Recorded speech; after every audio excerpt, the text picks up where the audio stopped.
जय हिंद दोस्तों, स्वागत है आपका हमारे यूट्यूब चैनल 92 एजू पर। तो आज हम शुरू करते हैं यूनिट 4 का एक और नया टॉपिक, गुरुत्वाकर्षण। आज हम आपको गुरुत्वाकर्षण के बारे में हर एक चीज़ बताने की कोशिश करेंगे। तो चलिए शुरू करते हैं आज का हमारा नया वीडियो।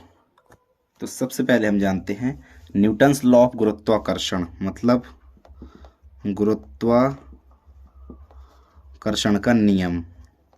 ये दिया था न्यूटन सर ने। तो हमें न्यूटन भाई साहब ने बताया था कि कोई भी दो कण, मान लो ये दो कण हैं, कोई भी दो कण एक दूसरे को अपनी ओर आकर्षित करते हैं। ब्रह्मांड के कोई भी दो कण एक दूसरे को, कोई भी कण, दो कण नहीं, क्योंकि तीसरा होता तो तीसरा भी इन्हें आकर्षित करता। ब्रह्मांड का कोई भी कण एक दूसरे को अपने ओर आकर्षित करता है, और ये बल, जिस बल से आकर्षित करेगा उस बल का मान होता है, अगर मान लो इसका द्रव्यमान हमने m1 ले लिया और इसका m2 ले लिया, और दोनों के केंद्र से डिस्टेंस, जो कि डिस्टेंस ली जाती है वो दोनों के केंद्रों से ली जाती है, तो r है। तो जो बल का मान है वो दोनों के द्रव्यमानों के गुणनफल के समान अनुक्रमानुपाती, समानुपाती, और बीच की दूरी के वर्ग के व्युत्क्रमानुपाती होती है। ये बल होता है हमारा।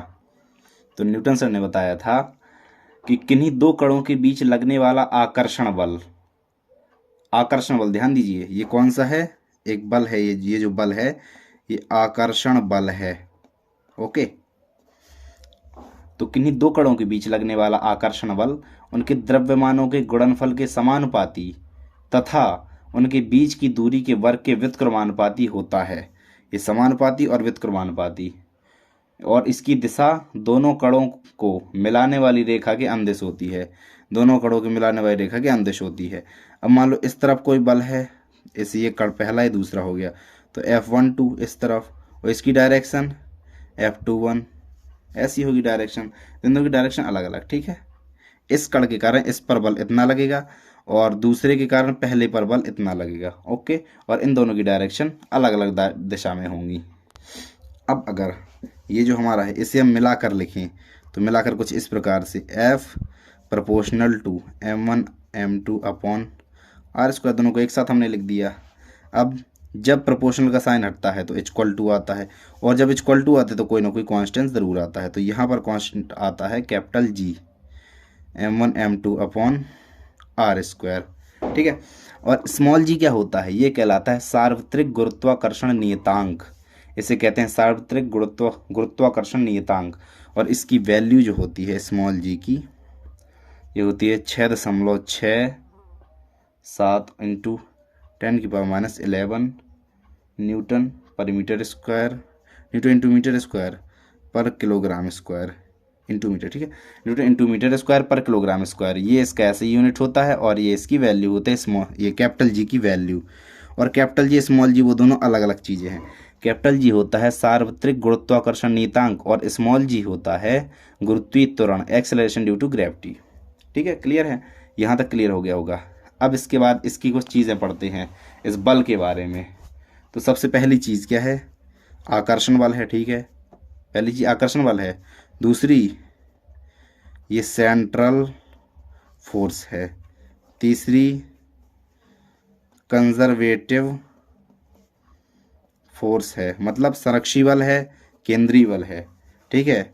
और चौथी चीज़ एट्रैक्टिव तो हो ही गया। फोर्स, चौथी चीज़ कि जो हमारा गुरुत्वाकर्षण बल है, ये बल है, ये माध्यम पर निर्भर नहीं करता, नॉट डिपेंड टू मीडियम, ठीक है। माध्यम पर डिपेंड नहीं करता, माध्यम चाहे जैसा हो गुरुत्वाकर्षण बल के लिए माध्यम पर डिपेंड नहीं करता। और अगली चीज़, ये केवल पॉइंट मासेस के लिए ही वैलिड है, मतलब जो मासेस हैं पॉइंट मासेस के लिए वैलिड है। ओके, तो वैलिड, एक second, valid only point masses. इतनी चीज़ें इस बल की क्वालिटी है, इतनी कि एक आकर्षण बल है और एक केंद्रीय बल है, संरक्षी बल है, और नॉट डिपेंड टू मीडियम मतलब माध्यम पर निर्भर नहीं करता, और ये केवल पॉइंट मासेस के लिए, बिंदु द्रव्यमानों के लिए समझ लो, पॉइंट मासेस के लिए ही ये नियम सत्य है, वैलिड है।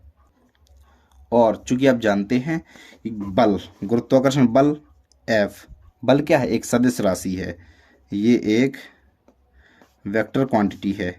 तो F वेक्टर, अगर F सदिश राशि है तो इसे हम सदिश, ये जो है ये हमारा, इसे हम सदिश रूप में भी लिख सकते हैं।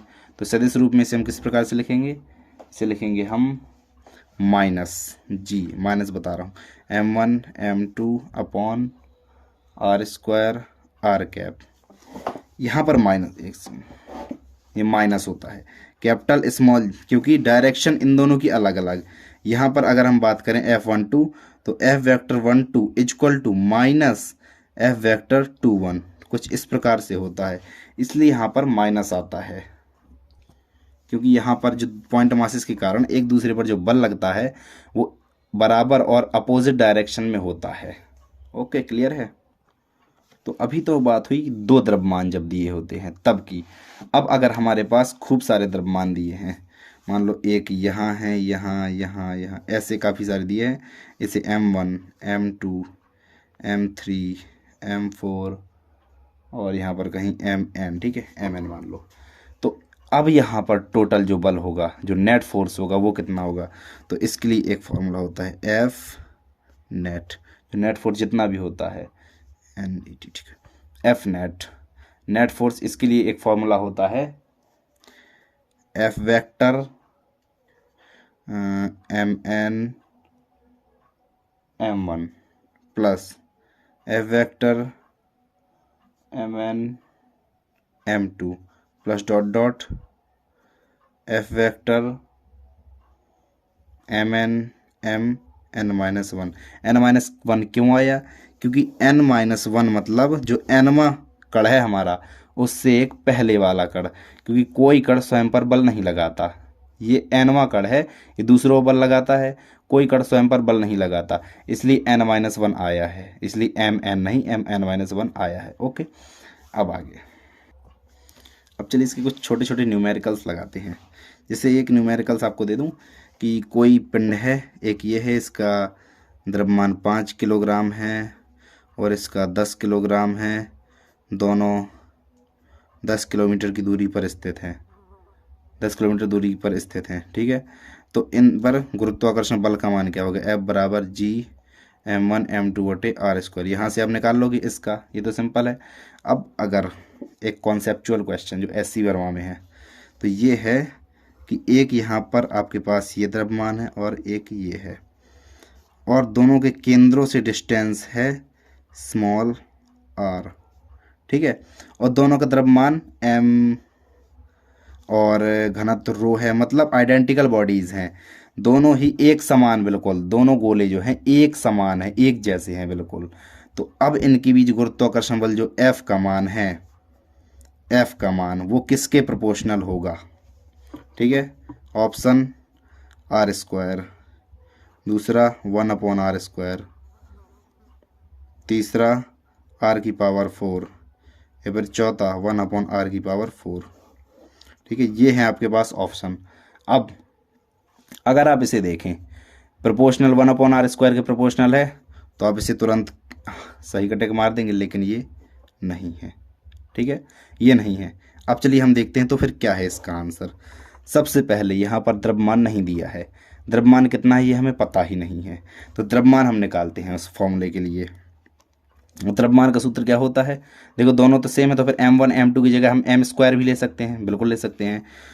अब घनत्व बराबर, नहीं, द्रव्यमान बराबर, द्रव्यमान अगर m ले लें, द्रव्यमान बराबर घनत्व गुणे आयतन, डेंसिटी इंटू वॉल्यूम होता है ना, mass equal to density into volume, और डेंसिटी तो ठीक है, वॉल्यूम गोला, गोले का घनत्व 4/3 πr³ होता है, बिल्कुल होता है। तो द्रव्यमान हमारे पास ये निकल के आ गया कि इतना द्रव्यमान होता है। अब वो जो फॉर्मूला है ये हमारे पास, अगर हम इसके लिए फॉर्मूला देखें तो F = Gm²/r², इस प्रकार से होगा, बिल्कुल होगा। तो F G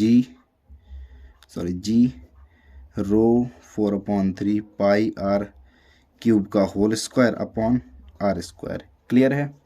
अब अगर हम यहाँ से r बस लें तो r की पावर 3 की पावर 2 मतलब 3 दूनी 6, तो r की पावर 6 अपॉन आर स्क्वायर। अभी बाकी हमने सबको नेग्लेक्ट कर दिया, सिर्फ हमें प्रोपोर्शनल निकालना है r के पदों में, तो हमने इसलिए r लिया।